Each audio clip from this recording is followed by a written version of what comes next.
The show for me and you. Mondays to Fridays, ooh.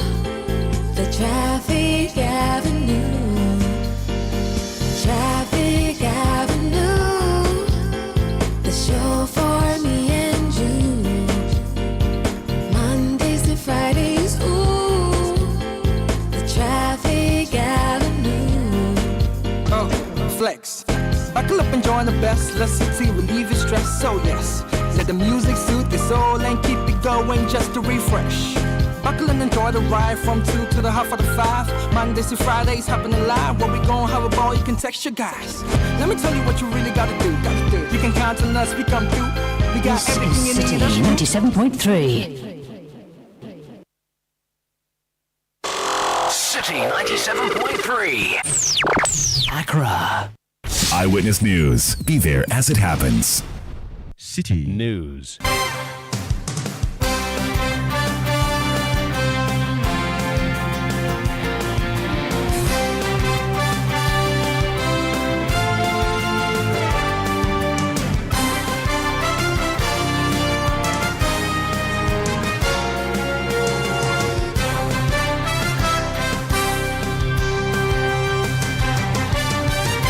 It's 17:30 GMT. This is Eyewitness News on 97.3 Citi FM. I am Umaru Sanda Amadou, and tonight I'm here with Hawa Idrisu Mustafa. And coming up over the next 90 minutes. The girl in question is actually 16 years old. We accept and agree that by the constitution of the land, she is underage. The age of the Nungwa chief priest's new teenage wife keeps increasing as the controversy around the union keeps thickening. Her age, according to his spokesperson, is now 16 and not 13 or 12, as earlier communicated. The reactions are coming in thick and fast. We have all the angles for you here on Eyewitness News. Also coming up, as many as 7 members of the NPP pick forms to replace the late John Kuma in the Ejisu constituency of the Ashanti region. Meanwhile, the aspirants list, we are told, is up to 12. And later on Eyewitness News, Minister Dr. Matthew Opoku Prempeh, who was one of the frontline participants in the Dumso Must Stop campaign while in opposition, is reported to have said that those asking for a load shedding timetable wish ill for the country and they should publish their own schedule. This is most disrespectful to Ghanaians. That's former President John Mahama speaking about Minister for Energy Dr. Matthew Opoku Prempeh on the continuous demands by Ghanaians for a load shedding timetable to be published to guide the citizenry on when to expect power and when to expect no power. Stay with 97.3 Citi FM for more on this and many other stories on Eyewitness News. And in business, Tax analyst pushes for more transparency in revenue collection to ensure growth. That's in 50 minutes from the City Business Desk. Eyewitness News is live from number 11, Dr. Martin Loop in Adabraka in Accra. We start off with the marriage or betrothal or union, if you like to call it, that happened in Nungwa over the weekend, involving the chief priest of the traditional council, and earlier it was 12 years, now 13, and we are hearing 16-year-old girl. It is a clash between tradition, culture, religion, and the constitution. The Minister for our Chieftaincy Affairs and Traditional Matters is the Honorable Stephen Asamoah Boateng, an experienced politician who served as a minister both in the Kufuor administration and now in the Nana Addo Dankwa Akufo-Addo government. He's joined us on the line. Honorable Minister for Chieftaincy and Traditional Affairs, you're welcome to Eyewitness News. Thank you. Good evening. I think you want to change my ministry. I'm sorry. Chieftaincy and Religious Affairs. Forgive me. Forgive me. Religious Affairs. But it deals with tradition too. Fantastic. So I'm glad. I just that I miscommunicated. And interestingly, I'm the caretaker minister for tourism, art and culture right now. Oh. Before the members of parliament passed the appointees of the president. Then you are properly clothed to deal with this matter, except that maybe the gender part, that one too is vacant. I don't know. Maybe you want to take that one too. Thank you. I don't want that. I'm okay with this one.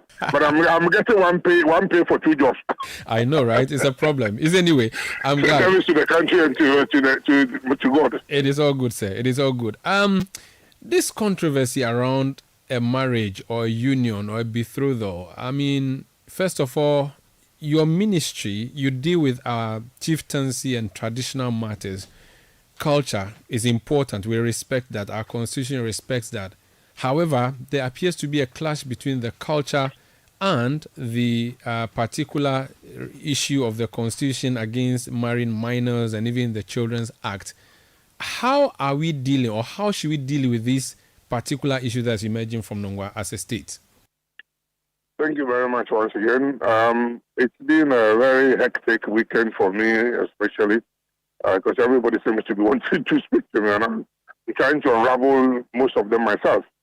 Of course, the news that came out was a bit worrying, and for me, the state's concern is the welfare of the minor, whom initially we heard was 12 years, and we were very, very worried. My latest information, which you obviously have, is that she's almost 16. July the 16th or July somewhere, she will be 16. We all got confused from the beginning. But whatever it is, she's still a minor. She's under 18, so as for marriage matters, she doesn't come in at all. So when we picked up that signal, we had to move in quickly and unravel the whole thing. And we've done a lot of work over Sunday, yesterday, and today. As I speak to you now, I'm leaving a very hectic, not hectic, I mean very emergency meeting. We've already had an interministerial coordination meeting, which my young brother, but he's the Minister for Interior, in terms of politics, I've been in longer than him, but he's my younger brother too, and whose office we met. And we've done some talking.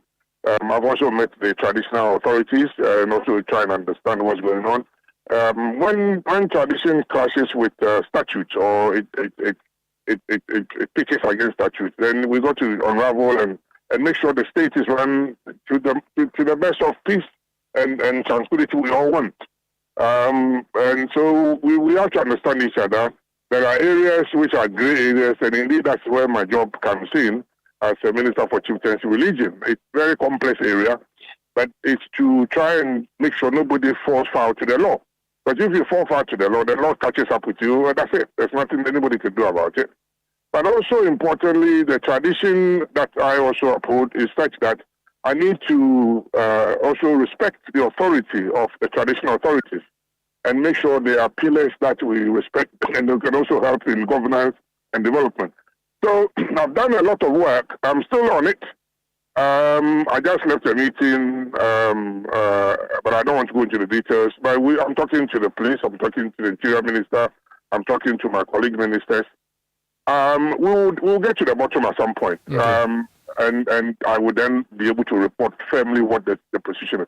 After I speak to you now, the welfare of the child is secure. She's in a safe place, which I know where it is, but unfortunately I can't put it on air. And we know she's happy, she's okay. But there are traditional areas or traditional things that needs to be understood well. But my understanding so far is that we need to talk to the parties, the Ulomo, the Nungwa Manche, some elders, which I've done today, and I need to get back to my colleagues and then we can take a position. Very well. You said that the girl is safe and well. Does it mean she's no more in the fetish priest's abode? She's never been in the fetish priest's abode. So after the marriage on the weekend, she was not taken to his residence? At all, not at all. She was not taken to a residence. She's actually, from my information, is with a senior woman, which they call a queen mother. And she performs the traditional rites. But that is where we were worried that we don't know where she will be in the middle of the night or whatever. So let's take her out. So she's been taken out, and the Ghana Police Service has done a job this morning or at dawn, which I stayed up almost last night. And so the child's welfare was my concern. We've secured that. So that's the initial short term. The long term, medium to long term, is to find the answers to the tradition where it clashes with statutes. Statutes overtakes it, and any criminality must be looked at. So we're doing a lot of talking. Now, as you may well know, Attorney General has come in. But we have to cover the angles before we move. Very well. Now, the key issue is that for a marriage to be legal and valid, it should have been consummated. Do you know, because you said that she was not with the traditional priest, do you know whether there's any interaction around whether or not this marriage has been consummated since Saturday that we saw it? I don't know. I wish I was a witch. Or I was a prophet. So I can read what you are trying to ask me. But what I can say from my information that no consummation has taken place. That's what I have been told. But of course, I'm not an expert. So I'm relying on other people and my colleagues so we can unravel some of them. Which means that the argument that it was a betrothal and not a marriage may hold then. It may hold. It may hold. It may hold, but I would not, as I said, as of now, I'm still not going to put my foot down. I would want to get back to my colleagues, and they're also picking up some signals. Then I will compare the notes I picked up with my discussion with the Ulomo, with the Nungwamanche and the elders, and then with my registrars across the region. Then we can compare notes. Then we know the truth. We can find the clear path in the middle. So what I hear may not be what my colleagues have heard. Very well. Finally, sir, before you go, I heard you earlier somewhere saying that you would have to go visit the priest himself because he is not allowed to cross certain lagoons and come to Accra to meet you. Were you able to go meet him? Yeah, that one I can tell you. You know me, I'll tell you the truth. I've met him. You've met him? I've met him, yes. I've met him. So which means you went to Nungwa. What is his mood like? What is his spirit like? I've known him over years myself, so he's not a stranger to me. And I met him today. He opened up and gave me insight into their tradition. Because the Ga tradition also differs from area to area. Even within the same Nungwa, there are about 8 states or clans. And sometimes you don't even know what constitutes the rights of one clan. If you take the Oshu, different from the Sempe, different from La, different from English Alata. And so the Accra area, you got to be careful how you handle the place. You got to understand and respect each other. But the common trend is that it doesn't clash with statutes. And this is the line I'm taking. And based on what your friend told you, the marriage, was it a marriage? Was it a betrothal? Has he done it? Has he not done it? Was he taken as a wife? What I've been picked up so far, I think it may well be the videos on the things we saw where people who were acting, they didn't understand what they were doing and probably took like a simple matter or a joke or something. But what I picked up so far, as I said, is that there are traditional things which they were going to. And indeed, apparently, it wasn't even the Saturday event that we have heard. Apparently, it started about a week ago. Interesting. So it's just coming to light now.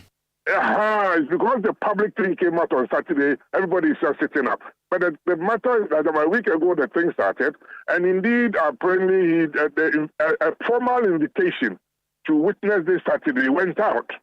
And so there were actors, there were police were there were community people. So it wasn't like anything to hide secret, and it wasn't like a marriage from what I've heard. But as I said, I cannot put my foot down now because I am picking up some angle. Like, for instance, we all heard that she was 12. Then today my colleague came back and said, no, the girl was born in July 20, I think, 15, going to 16 this July.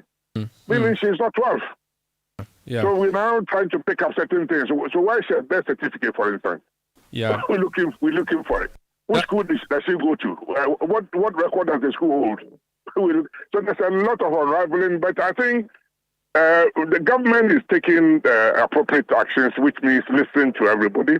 Then the legal side is also being covered because we are a state. We can't allow people to do what they like against the laws of the land. But we have to be sensitive to tradition and know exactly what it's involved. Interesting.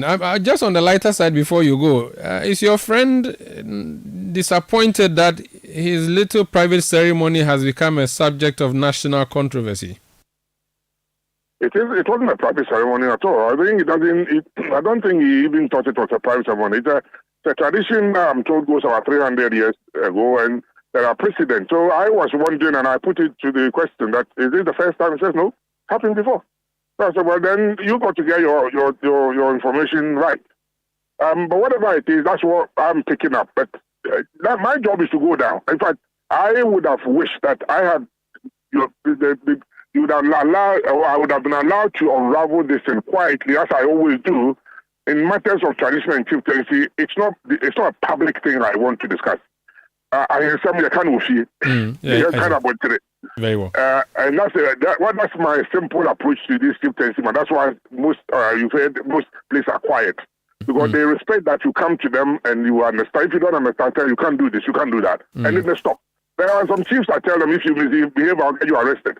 And they look at me and say, yes, if you misbehave and go this way, will you be arrested? And you'll be handcuffed live on television. And that is the ground for disturbance. Then they stop all they are doing. So and I do that quietly. And they understand. So I'm about to be and so I wish I had been given the opportunity, but this got out of hand. Social media picked up. Everybody has a different version. But at least we've given the chance, one, to secure the welfare of the minor. That's number one. And that's the most important. Number two is to understand the culture and the tradition and situate it well, and then we can explain. Then also allow the police and the security agencies to perform their function. Very well. Thank you so much for speaking to us, sir. Thank you, my brother. That's Honorable Stephen Asamoah Boateng, his Minister for Chieftaincy and Religious Affairs. Today there was a press conference in Nungwa. The Nungwa Traditional Council claims that the wife of the overlord of the Gadangme state, Gbobu Ulomo Shiche, the lady is now called Na Yomo Ayemwede, who is a 16-year-old person. Actually, that's a new information that she's 16 and not 13. This is coming up following the public outcry from the video that we saw over the weekend. Let's listen to a member of the council, Wo Lumo Boni Numo Noi Osikan Kwenkeku. He spoke at a press conference. The girl in question is actually 16 years old. We accept and agree that by the constitution of the land, she is underage, but she is not married to the Gbobu Ulomo as it is being stated. That is not the issue. So that's Wolumo Boni Numo Noi Osikan Kwenkeku. He's a member of the Nungwa Traditional Council. Let's speak to Reverend Dr. Daniel Ni J.C. Ankra. He's Director of Administration of the Office of the Gbobu Ulomo Shiche. He was at this press conference today. Reverend Doctor, you're welcome to Eyewitness News. Hello, sir. Thank you very much. Reverend Doctor, the presumption is that you're a Christian. I am. Okay. You're also playing a traditional role. I don't play a traditional role. I am a traditional man who got associated to Christianity. I do my tradition. Okay. Just out of curiosity, could you help me understand how you play these two roles and how they do not conflict? There isn't any conflict at all. Even though Christ Jesus was born to come to help mankind, he was born into tradition. He said, I did not come to destroy, but I came to fulfill. So this is the role I play. Okay. Now, can you explain to us this tradition of the marriage of the Gbobu Ulomo, please? What is the tradition around that marriage? Gbobu Ulomo has not married. Oh, not this particular. I'm talking generally about when you Gbobu Ulomo, I'm thinking is a title. So what kind of marriage do they contract? That's what I'm trying to understand. And how important is the spouse of the Gbobu Ulomo in Nungwa traditional affairs? You seem to be towing the line of the words of those that have brought confusion all over the place. Nothing like a marriage between the Gbobu Ulomo and anyone. Okay. What happened was... Go ahead, educate us, please. What happened was Nungwa practice tradition. They don't practice culture. No one can disturb their tradition. They toe the line of their tradition, and this is what they do. The deity called Gbobu is spirit, but it has its symbol, which is the personality. That is the Bobu Ulomo. So Bobu, which is the spirit, is different from Bobu Ulomo. The deity had possessed somebody. And once the deity has possessed somebody, in the Ga language, what we say is, Eyewitness. It has taken a wife to itself, which is the deity. Now, this very young woman, everyone seems to be talking about, is a lady of mystery. She was in her mother's womb for 2 years. When she was even born, she sat, wasn't crawling, wasn't walking for another 2 years. It was after divine intervention of the God of Noah that she stood up immediately after the end of the rituals for her. She stood up and just started walking. So the deity identified her as somebody who would be serving before the deity Bobu. So she is the property of Bobu. Now, if she is the property of Bobu, there are several initiations that she has to go through to be able to serve at the Bobu temple. And one of the ceremonies was what was organized for her. The Ulomo played the role for the deity, but he didn't play the role for himself. So there isn't anything like marriage. There is nothing like betrothal, like some people have also been writing. So the deity has taken a woman to himself, and that is it all. So the Ulomo was performing the flesh or the role of a person in flesh for and on behalf of the spirit at that ceremony. Yes, but it has got nothing to do with any carnal relationship between Bobu and the said lady. So this young lady is going to be the wife of this spirit and not of the man we saw in the photos. She is already serving the God. What role does she... At a very tender age, she was ordained a queen for her clan. So at the age of 8, she was a queen. At the same time, serving the God. Okay. All right. That's clear. Now, what role is she expected to play as a wife of the Gbobu shrine or Gbobu spirit? What she does is she cleanses the deity.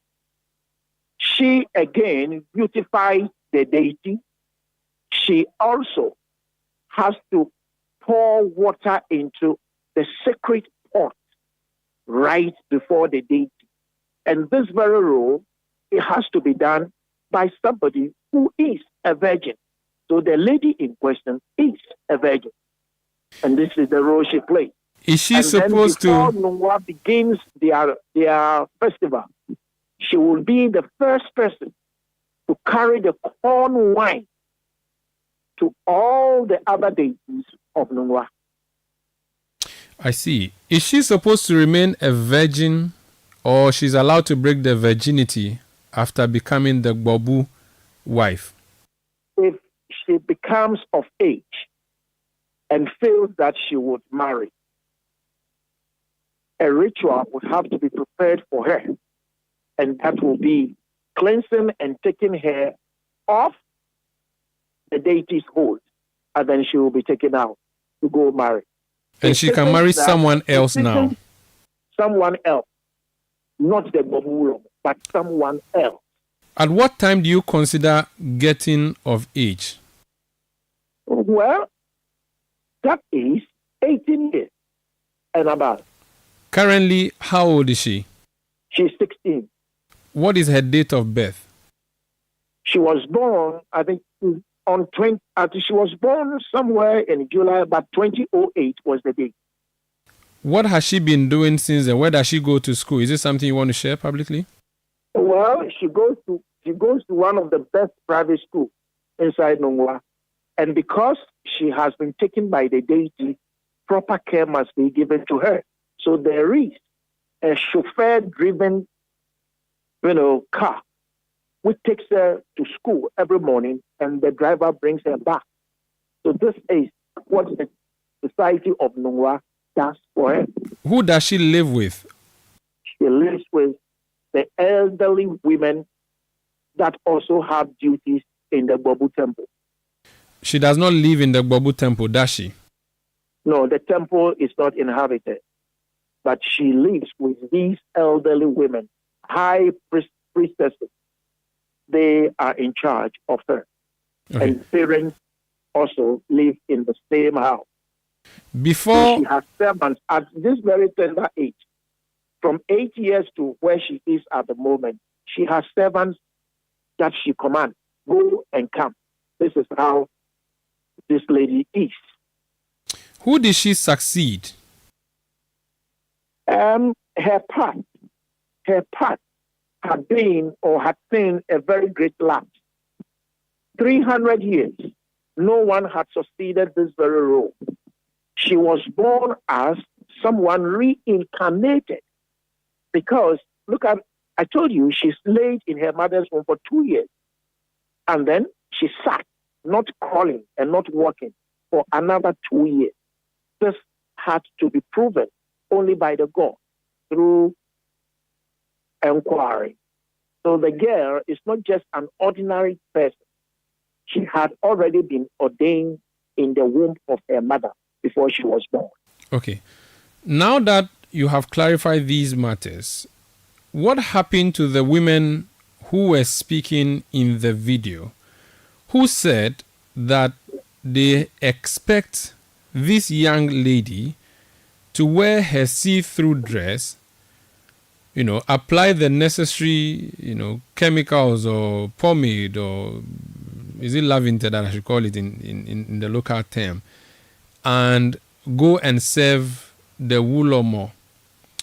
If there is a deity that she's getting married to, what has a deity got to do with a see-through dress at night by a lady? This very woman that you saw talking over there, she took up the microphone and acted as an MC. She wasn't appointed to be the MC. The role of the MC was to be done by a Wulomo, the junior Wulome. So at the absence of the junior Wulome, she just picked the microphone. She didn't even know what was going on. Now, the items that were displayed, you could see it more like gifts to her. There were items that was given so that she could use these items when she is to perform her duty. And sexual duties, as a woman said, and those sexual duties are performed for a man. And the lady who was speaking said the man has good taste. He didn't say the deity had a good taste. Now, the woman, like I told you, felt she was emceeing and could entertain the gathering over there. What was being done had nothing to do with marriage of a man to a woman. That wasn't it. Reverend, where's your church? My church? Yes. I am with the Lawrence Tete department. I am an associate pastor, a pastor of the Worldwide Miracle Outreach. Lawrence Tete is me, my president. Okay, if I showed up in your church on Sunday and picked up the microphone and started saying things that were not fit to be said in the church, would you not issue a disclaimer immediately? We have done that, my brother. You did not until now. We have done that. Where did you do that? We have done that. Were it not what is being portrayed on social media, left, right, center, you could have heard what we said earlier. So we have done that. At the venue, at the same event, someone came and said, listen, what this woman is saying is not true. At the same venue where the woman was retorting those words? Yes, did someone immediately say, J Anokwaleni, Mali? What should have been done could have been done by the Wulomo in charge of the ceremony. But it was not done. There. Okay? So you handed over your ceremony to an immature MC to handle a very important matter like this? You cannot say he is an immature MC. Immature in the sense of the spiritual matters, perform. not in the sense of the normal MC job. I MC event, I couldn't have done that MC job. And so, like I'm telling you, yeah, the Wulomo had other duties to do. Actually, the ceremony was over. And the items that were brought down was just to show that the lady had gone through the process for that very time. So when the woman said the way to a man's heart is through the stomach and all of that, like I said, she was referring to the deity, not to the Gbobu Wulomo. The MC thought, like I said earlier, the MC thought it was an ordinary man and woman sort of relationship gathering. And she was saying all those things. Where did you get the MC from? I did not appoint him. What I mean is that the Gbobu didn't appoint her. The Gbobu didn't appoint her. Who is she? Some random woman who picked up a microphone and started speaking at an event? My brother, what was done, like I said, the Gbobu doesn't even go to that gathering. He appointed somebody to be in charge. And that very person did what he could and later on left. And the women were left. And this was what happened. And this has brought the problem we are sitting in right now. Okay. Is the Gbobu Wulomo currently married? He has strong 4 wives.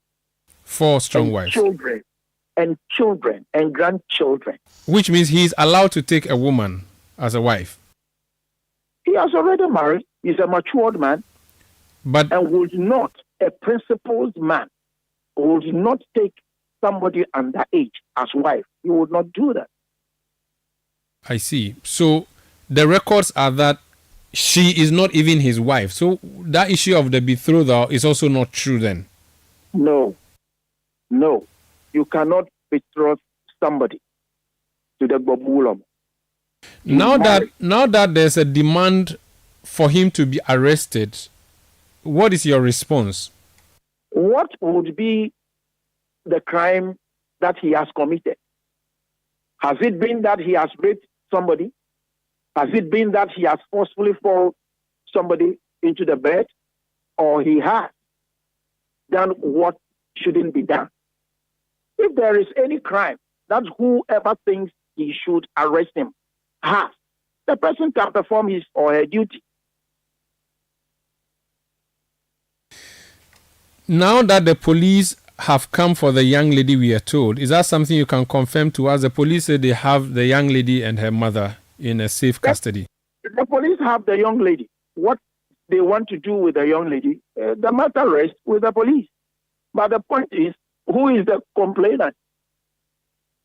Who is the complainant for which the police would say they will do an arrest? Who reported to them? The police would have to tell why they came for the young lady. Who complained? They possibly came for her to protect her. Oh, so the public have information of what has happened. Then it is part of the public to go and tell why they should go complain. If they have evidence, they should show. The courts are there. Thank you so much for speaking to us, sir. Thank you very much, my dear brother. That's Reverend Dr. Daniel Ni Jesse Ankra. He's Director of Administration at the Office of the Gbobu Wulomo Shiche. They organized a press conference today and explained that the girl in question is 16 years old and not 13 years old as earlier communicated. He has also explained that the marriage is to a deity and not to the man we've seen in the pictures, and that she would not be engaging in sexual intercourse. There's no need to do that. When she ever decides to, she would have to be cleansed spiritually for a new marriage to be conducted.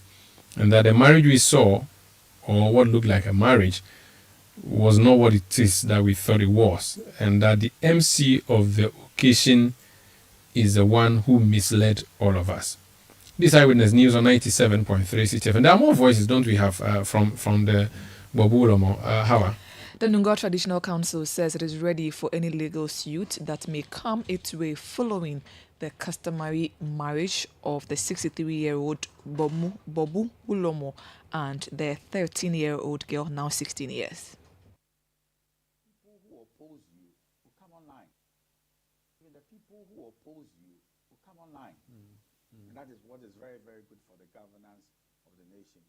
There can be a situation in which you will say that, oh, we are clear in our minds what was done, and if anybody still doesn't feel comfortable and want to engage anybody, we are ready for anybody. Because the customary right that was performed, trust me, within our tradition, customs, practices, and usages, kings, queens, priests, and priestesses are even installed when they are in the conception level in their mother's womb. That is one thing that we need to understand. Royalhood is not a choice. When you are born as a royal, it is not a choice. You are born into it. Just like Prince Harry. He said he's not going to be a prince any longer. But trust me, my brother, you and I know in the media space that each and every time, royalhood chases him wherever he goes. Nungwa Mankralo ni Bote Kofi Brankwa II. Now, still on this matter, the National Commission for Civic Education, NCCE, has called on the Nungwa Traditional Council to review its traditional practices to bring them in line with the laws and the 1992 Constitution of Ghana, and to refrain from actions that may have a negative impact on the youth of Nungwa. The Commission, in a statement, says it is appalled by the decision and emphasized that cultural practices that are illegal and unconstitutional have no place in Ghana's democracy. The Commission is also calling for the intervention of the National and Regional Houses of Chiefs, the Ministry of Gender, Children and Social Protection, as well as the Department of Social Welfare, to ensure that the best interests of the child are protected and child marriages are removed from the country's customary practices.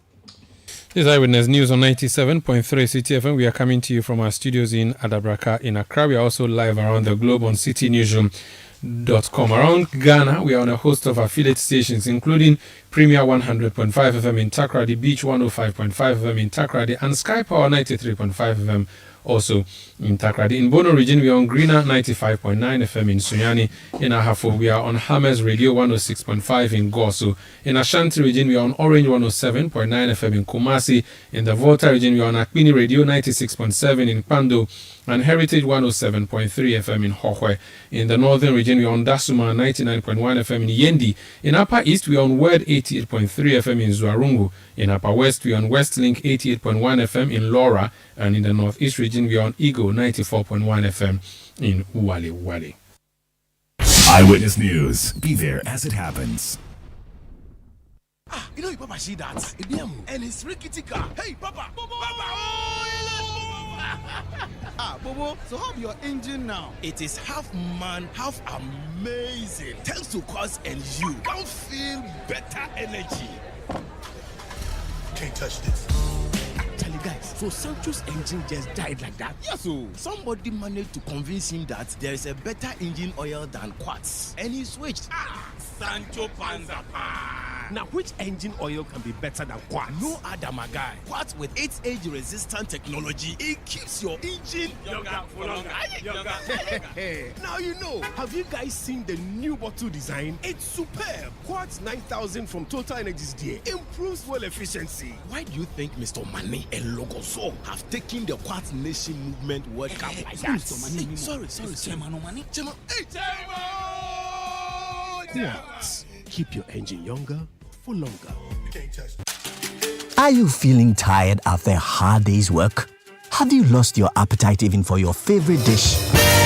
Viral Blood Tonic is a nutritionally balanced, pleasant-tasting tonic fortified with iron and vitamins to boost your appetite and energy levels for high performance. Viral Blood Tonic, easy to take and good for the whole family. Viral from Danex Iting Starwin PLC. If symptoms persist after 48 hours, consult a physician. This advert is FDA approved. Eyewitness News. Be there as it happens. Let your voice be heard on Eyewitness News on Facebook at facebook.com/Citi97.3, Twitter at twitter.com/Citi973, and Instagram at instagram.com/Citi973 with the hashtag Eyewitness News. You're welcome back. This Eyewitness News on 97.3 Citi FM. We are coming to you from our studios in Adabraka in Accra. Let me bring some of the messages that you have been sending through on our WhatsApp platform. Al-Hassan Hamdan from Nyoini South says, what kind of act is this? Questions should be raised. Whose daughter? Who gave her hand in marriage? Where are the parents? Which people supported the act of the chief priest? This shouldn't be entertained. Daniel Akpaliok from Sandema says, child marriage is clearly illegal and our constitution frowns on it. The Constitution of Ghana is supreme to any other law. Tradition should be operated in line with our Constitution, and any act that violates our Constitution should be put to order regardless of whoever is involved. I urge the appropriate authorities to ensure that parents who give out minors for marriage are drastically dealt with in accordance with the law. Other messages that are coming through. This one from Aka Paul Jr. in Hafomim. He says, we should not only chastise the chief for what he has done, we must try to appreciate what really the culture is about. I am not sure the custodian of culture will flout our values to engage in such uncultured act. Jones Aduboy Inla says, I just can't imagine my 12-year-old daughter, sweet girl Queen Matilda Ama Sedinam Aduboy, being married by a 63-year-old man. What's a disgusting thing? Please, let's conform our tradition with modernity. Ghanaians are not angry enough. Nene Gaddafi in Yilo Krobo says the inconsistency in this issue is getting boring because different reportage from many sources makes it blurred to judge. But my opinion is, as a developing country, why can't we settle on these human rights issues and move on?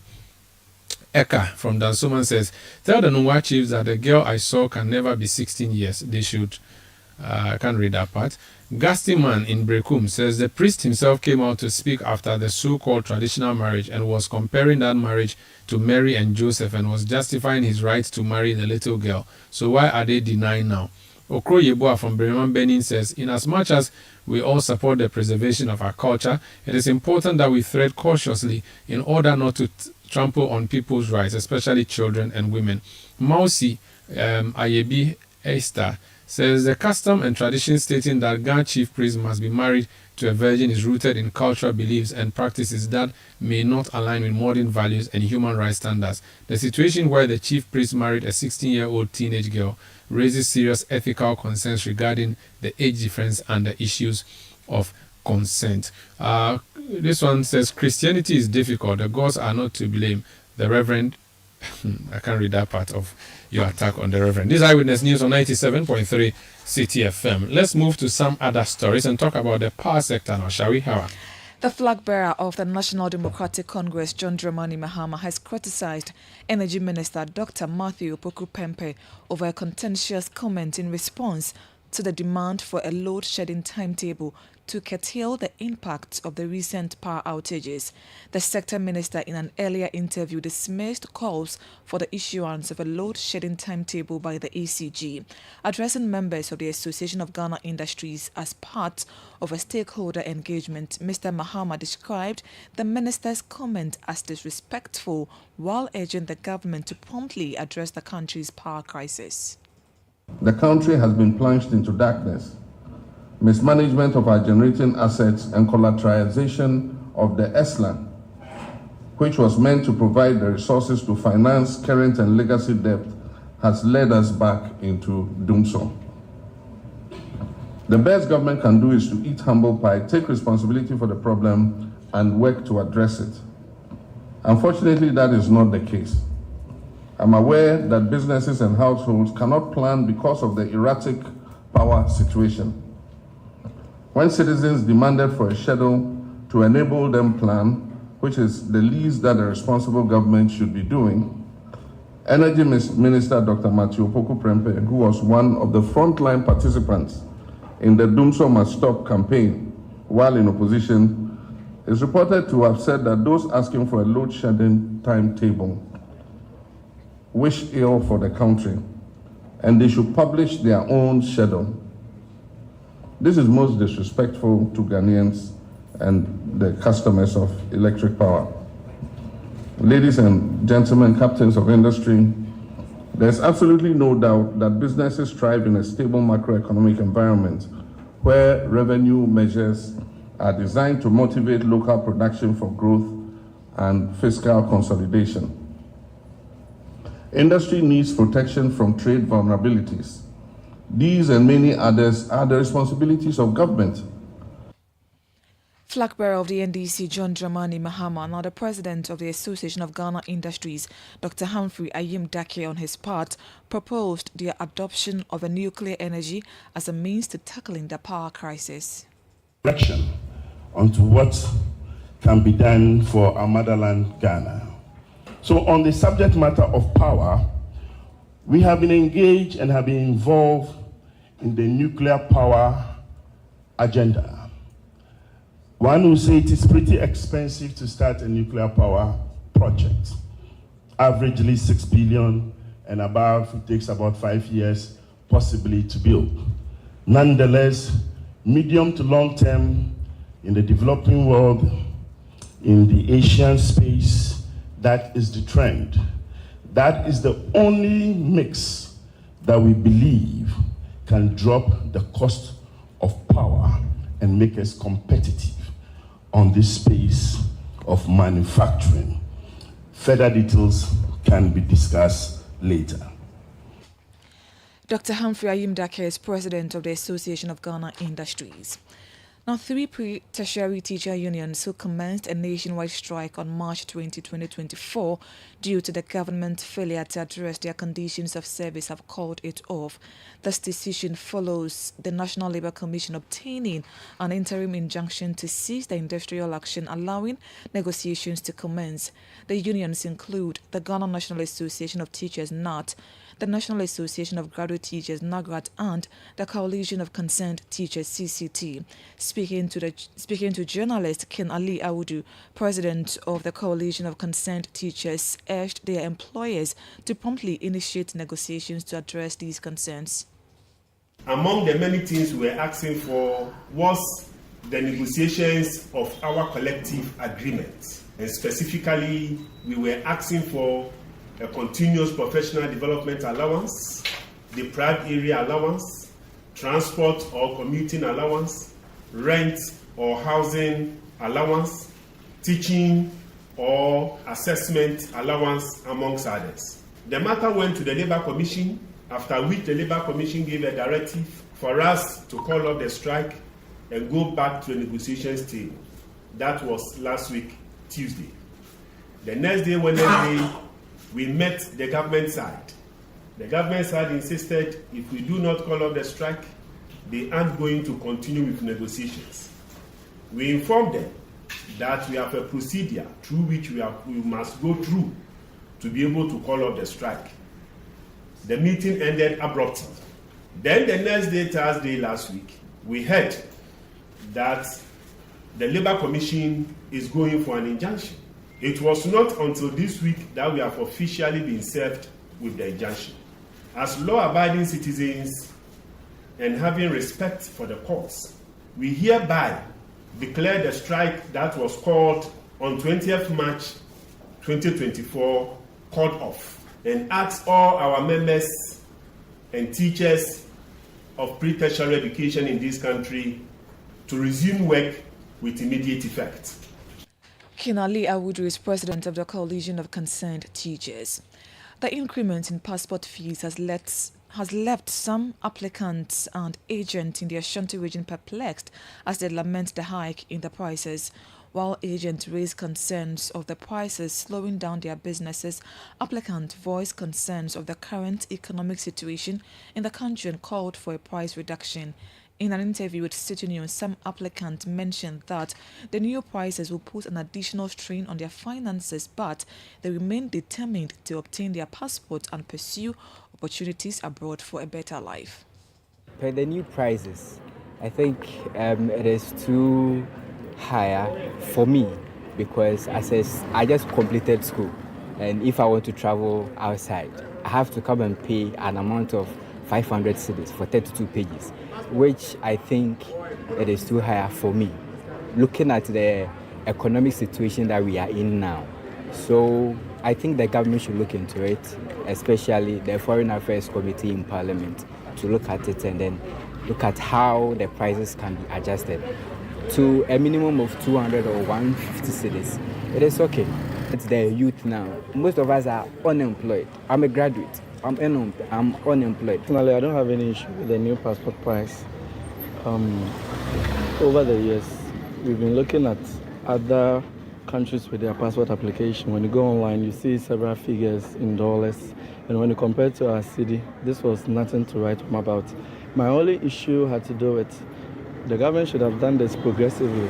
The price should have been increased over the years, at least from 100 to 200 to maybe 250 to 300, so that we could have gotten to where we are now. At least 500 cedis of passport application. I am looking at the other side of it. Once you get your book and you want to travel, look at the monies people are just getting from it. Those were some passport applicants in the Ashanti region. The Ghana Scholarship Secretariat says it is yet to receive funds from the Finance Ministry to pay stipends for students abroad. Ghanaian students studying abroad are encountering financial difficulties due to delays in the disbursement of their stipends. Several students have reported facing challenges with their institutions as a result of the delayed payment. The registrar at the Ghana Scholarship Secretariat, Dr. Kingsley Ajuman, assured that payment will soon be made as soon as funds are released to them. And the Ministry of Finance is working on it. We don't donate funds from our end.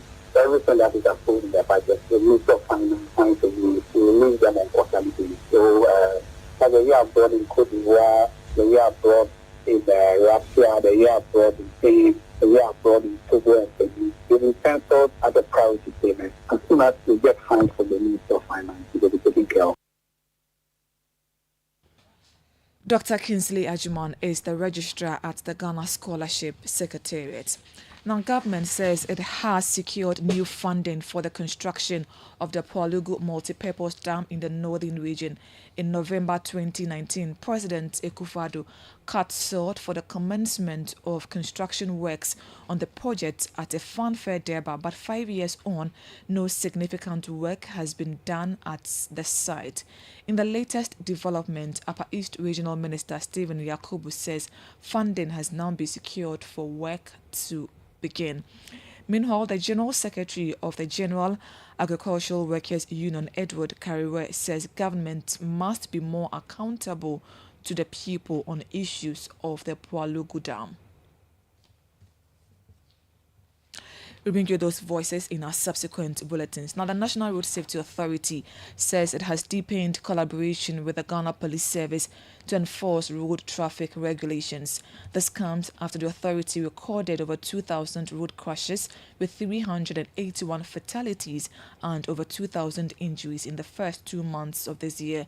In an interview with Citi News, the public relations officer for the authority, Pearl Adusu Satekla, said her outfit is confident that incidents of crashes would reduce in the next quarter.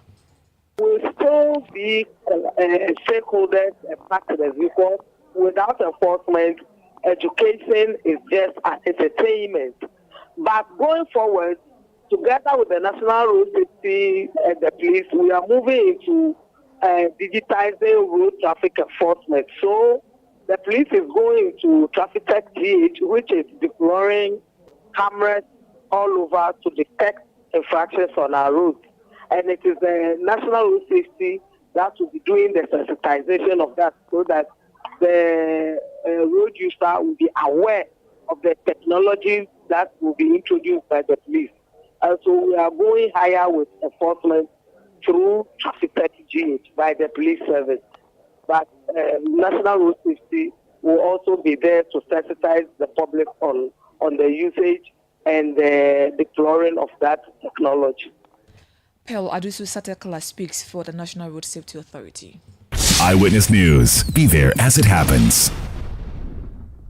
There are some classy celebrations that calls for whipping out your favorite China sets. Same goes for your luxury vehicle. Just any engine oil won't do. Premium understands premium best. The new Shell Helix Ultra 0W20 SP with carbon neutral properties is the one for your premium car. It's a fully synthetic motor oil designed using the Shell Pure Plus technology. Prevents dirt buildup with exceptional cleaning power, leaving your pistons cleaner than a whistle up to 50% more than the industry standard and gives you stronger, long-lasting engine performance. So, if you want your classic car to run smoothly like a Ferrari for years to come, use the Shell Helix Ultra 0W20 SP with carbon neutral properties. Shell Helix Ultra 0W20 SP, designed for ultimate engine performance.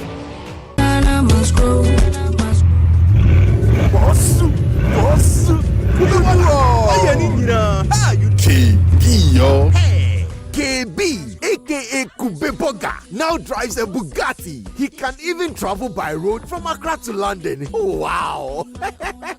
KB's source of wealth is agriculture. Yes, coconut business. After losing his bank job, he started supplying coconuts at events. Now, he owns large coconut plantations and employs many young people. Charlie, we all need to trust the process, because hope days. There has never been a better time to enter into agribusiness. Take a bold step today with the Ghana Grows program, because every step pays. Ejuma Wokrom, Ghana Grows, Hope Day, an initiative of the MasterCard Foundation in partnership with Springboard Roadshow Foundation and Limehouse. Eyewitness News. Be there as it happens. Get the details. Every significant financial transaction, every market movement, and all the policies that affect your business. City Business News. Be informed. Time now for City Business News on Eyewitness News, brought to you by GCB Bank PLC. GCB Personal Loan, make that big move and dream a reality. My name is Hawa Idrisu Mustafa. Details of our stories now. Tax analyst Geoffrey Okansi has reiterated calls for more to be done to make revenue collection more transparent in the informal sector. This comes as the GRA is pushing for a simplified tax regime for the informal sector.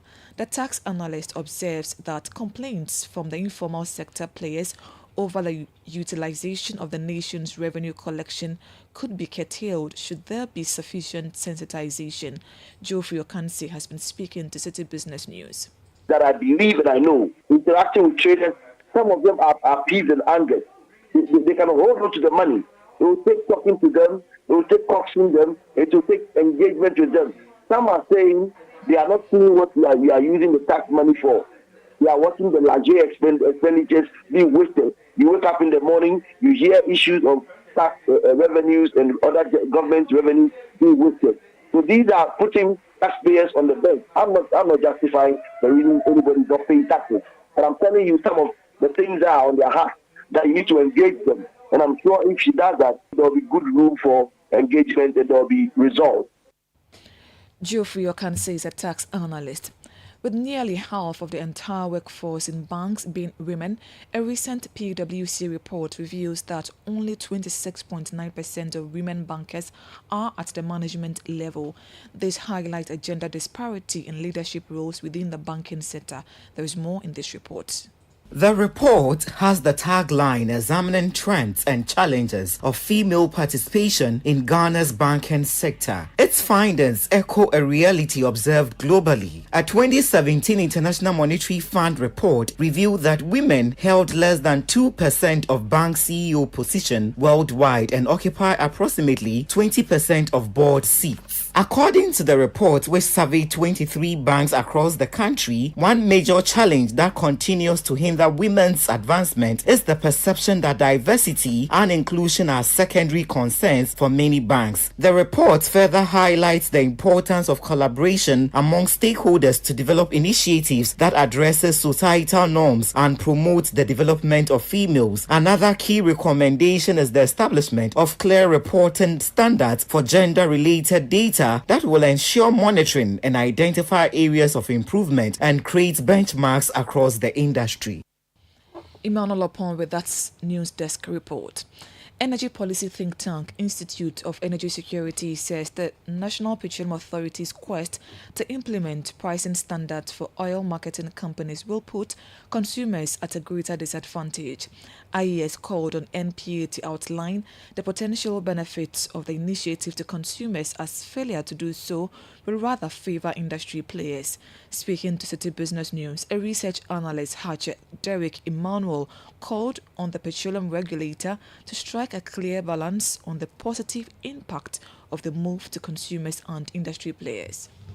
When you bring price floors, it goes against the consumer.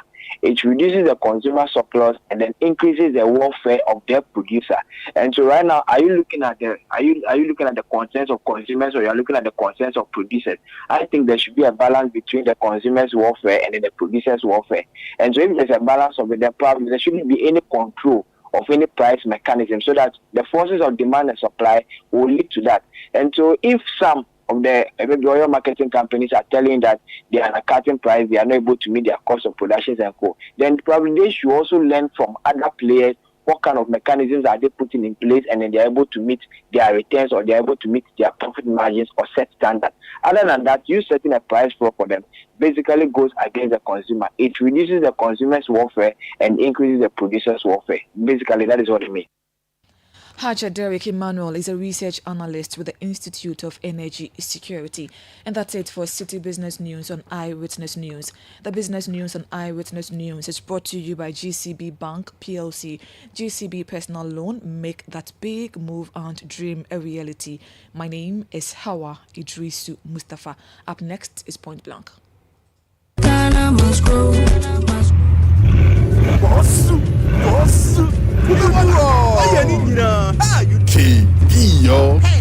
KB, aka Kubeboga, now drives a Bugatti. He can even travel by road from Accra to London. Wow! KB's source of wealth is agriculture. Yes, coconut business. After losing his bank job, he started supplying coconuts at events. Now, he owns large coconut plantations and employs many young people.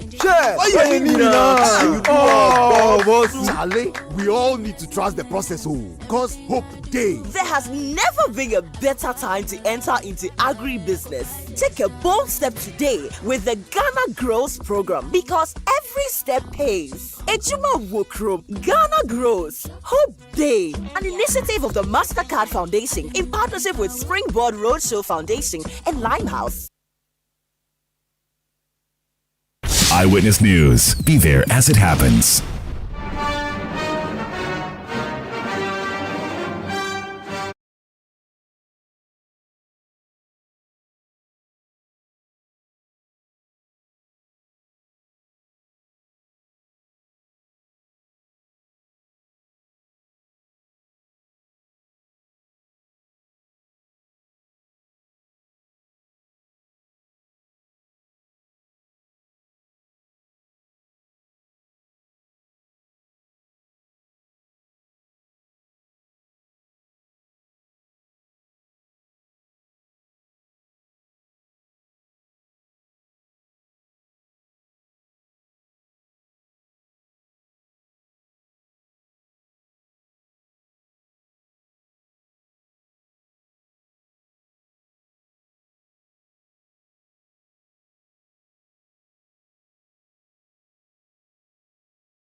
But Ocean or the Pisca man.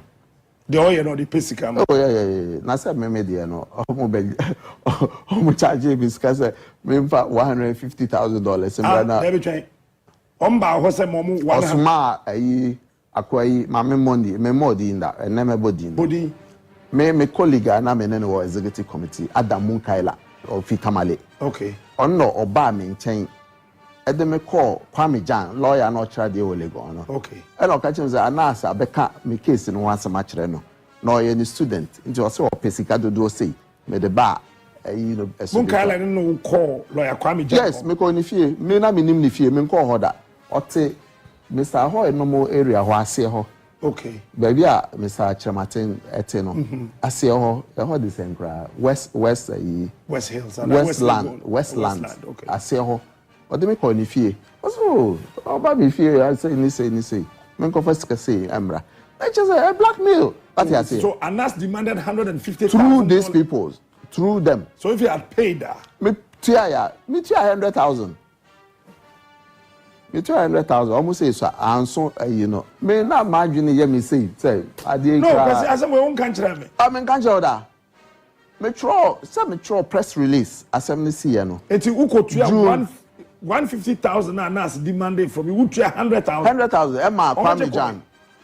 Enti ade ne ba ye no na me frɛ Alhaji Munkala se kache famisi kabreme ade a o this kind koye no amaso na sika na o mo refund ama me no en 20,000 or china 10,000 asempa na me ka kire no Anas beje $100,000 through the lawyer no ekoye yes sika na akodi ni ho no yes on fa o sika ma no o anu abra 20,000 yes almost we na ye call bank almost o mo ni enough dollars nti say no mo nyaye ni nyina nkontompo me 200 nina me 200 ma me say refund o mo tia ni nyina o mo tia ni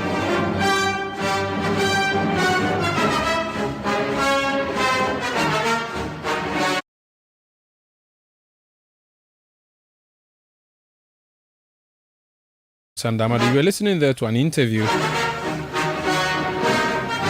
that former GFA president Kwesi Nyantechi, who is aspiring to be an MPP parliamentary candidate for Ejisu, has been granting to Captain Smart on Onia TV.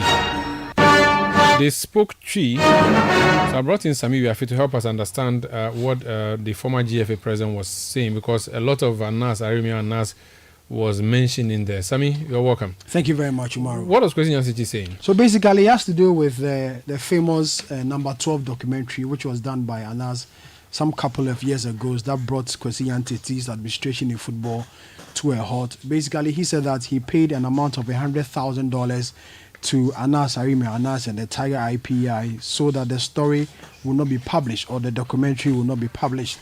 But then after collecting the amount of money, they still went ahead and published the documentary for the Ghanaian people to know. And he mentioned a couple of names in there. He mentioned lawyer Kwame Jan, who, according to Nyantechi, was a lecturer or is a lecturer at the University of Ghana. He also mentioned a member of the Ghana Football Association known as Munkala, who was more or less like the middleman in the transaction, in this particular transaction of $100,000. Initially, he said Anas demanded an amount of $150,000, but Nyantechi could only pay $100,000 so that this particular documentary could not be aired. But after making or paying this particular amount of money, the documentary was aired. So he demanded a refund of the $100,000, which Anas and his group refunded this amount of money to him. So it's a specific allegation against Anas Arime and in the number 12 documentary. Yes. So he's saying that if he had paid a certain amount of money, that documentary would not have come to light. Yes. Okay, so that has forced Anas Arime Anas and the Tiger IPI to swiftly issue a statement, right? Yes. Tell us what they said in that statement. Now, dated 2nd of April 2024, it says Tiger IPI has recently been made aware of an allegation concerning the payment of bribe by the disgraced former president of the Ghana Football Association, Kwesi Nyantechi, to lawyers purported representing renowned undercover journalist Anas Arime Anas. The alleged purpose of this bribe was to prevent the publication of the famous number 12 documentary, which focused on corrupt practices within African football.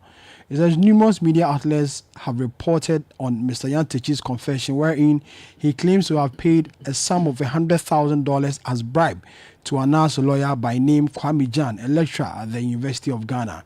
Tiger IPI and Anas Arime now categorically deny any involvement in accepting bribe from Kwesi Nyantechi before the publication of the documentary. The core mission of Tiger Eye and Anas is to expose and confront corruption, making the notion of shielding corrupt individuals given the extensive resources and efforts invested in producing such expose. Number 4, it says, it should be noted that neither Tiger IPI nor Anas Arime Anas engaged the services of a lawyer named Kwame Jan from the University of Ghana. At all material times, including before, during, and after the publication and production of the number 12 documentary, Tiger Eye and Anas have extensively retained the representation of Cromwell Gray, situated in Cantonment, Accra. Cromwell Gray LLP has consistently acted as legal counsel for Anas in matters relating to litigation initiated by or against journalistic publication involving Anas. Point 5 says, Tiger IPI has said that any purported criminal arrangement between Mr. Yantechi and any alleged lawyer remains solely between Mr. Yantechi and the purported recipient. Tiger IPI firmly denies any involvement or knowledge of any activity. Should Mr. Yantechi claims hold substance, we challenge him to produce and pursue legal actions against Kwame Jan, the said lawyer, including lodging a petition with the General Legal Counsel to substantiate his allegation. It goes on and on and on, Sanda, and point 6 says, Mr. Yantechi's assumption that such priceless disposal, which has long been advertised by BBC, could be shouldered by just simply paying $100,000 as bribe is not only shocking but also indicative of naivety. Tiger Eye underscores its robust internal mechanism in place, making it difficult for any individual to alter or suppress any investigation. Mr. Yantechi, by his admission, is a self-confessed bribe giver and a bribe taker for attempting to bribe his way out of a painstaking investigation into his conduct. Per his self-confirmation or confessed bribery attempt, Mr. Yantechi has proven that the live ban from taking part in any kind of football-related activity at national and international level of conflict of interest and bribery offences provided by the FIFA Code of Ethics was justified. Presently, Mr. Yantechi remains the subject of a ban from all football-related activities, both domestically and internationally. Additionally, he faces ongoing criminal trial for corruption and fraud at the Accra High Court. Mr. Yantechi's desperation to evade accountability could only happen after the murder of a key witness of the state, Ahmed Swali, after his face was shown on national television a day before his assassination. Mr. Swali was in conference with state prosecutors over the criminal trial of Mr. Kwesi Yantechi. Number 9. Anas Arima, now a crucial witness for the state, has opted not to testify following a Supreme Court ruling mandating him to show his face to Mr. Yantechi and his legal team. Anas perceived that as a significant risk to his personal safety. However, should the Supreme Court grant permission for his testimony without disclosing his identity, Anas is prepared to cooperate fully as a witness for the state. Tiger IPA observed that the reiteration of these allegations initiated surface through Marian, the wife of Kwesi Yantechi. Her subsequent silence ensured following challenges to provide substantiation allegations and evidence for her claims. Finally, it is noted that Mr. Yantechi appears to be to restore it to credibility and to ensure that his alleged or purported plan to represent the people of the Ejusu constituency and the ticket of the MPP. However, Tiger IPA asserts is independent from such endeavors. The decision regarding Mr. Yantechi's eligibility rests with the MPP and the constituents of Ejusu. Nevertheless, the imperative to emphasize that Tiger IPI conducted a thorough investigation leading to Mr. Yantechi's conviction and subsequent ban from football activities due to bribery, corruption, and conflict of interest. Tiger remains committed to exposing crime and graft in Ghana and beyond. The statement ends. So that's Anas Arimi Anas issuing a statement in response to what Kwesi Yantechi said on Unya TV. And indeed, Kwesi Yantechi is speaking because we are told he's an interested candidate in the Ejisu by-election. Thank you so much, Sami Biafi, for helping us with that. Let me go on the phone lines and speak to our correspondent in the Ashanti region, Hafiz Tijani. Hafiz, you're welcome to Eyewitness News. The MPP opened nominations for Ejisu today, and already as many as 7 people picking up forms? Exactly. So we have about 12 people who have shown interest since the Member of Parliament for the constituency passed on.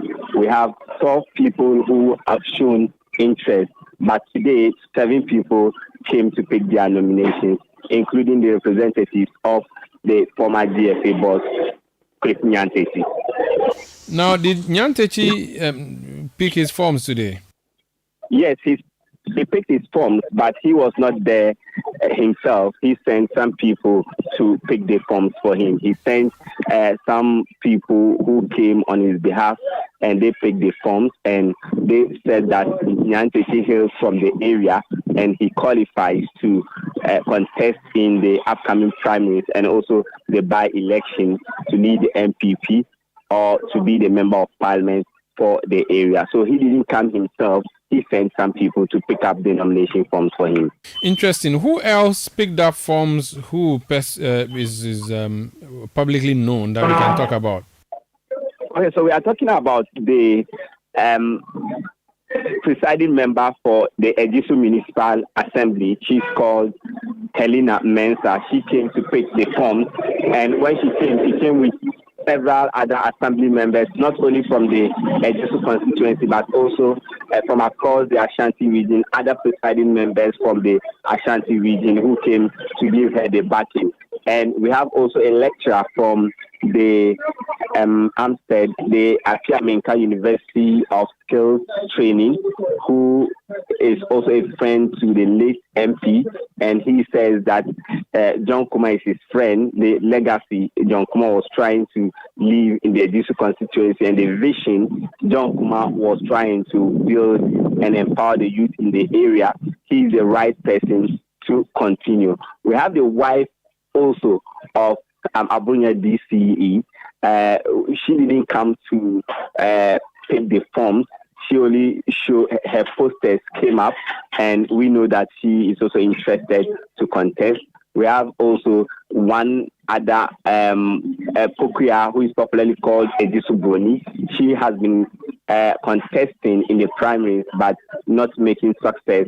So this is her fourth time she has contested, or she is contesting to become the parliamentary candidate or the member of parliament for the Ejisu constituency. And we have also the vice chairman, the second vice chairman of the constituency, who is also contesting. He has also come to pick his form. So these are some of the people who have picked their forms today. But the party is trying to trim down the numbers so that they could have some people who are contesting. The number could come down.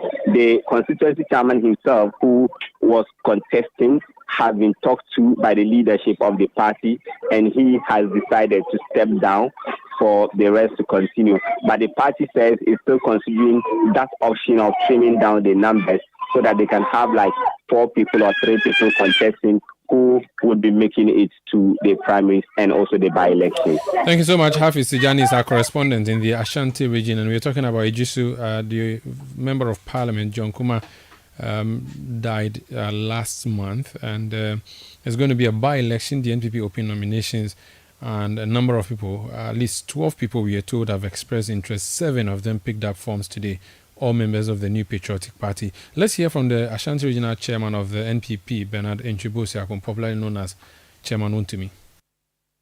We want to remain as a constituency chairman to bring everybody together, and at the same time to help the coordinators and the polling stations and the town to help everybody.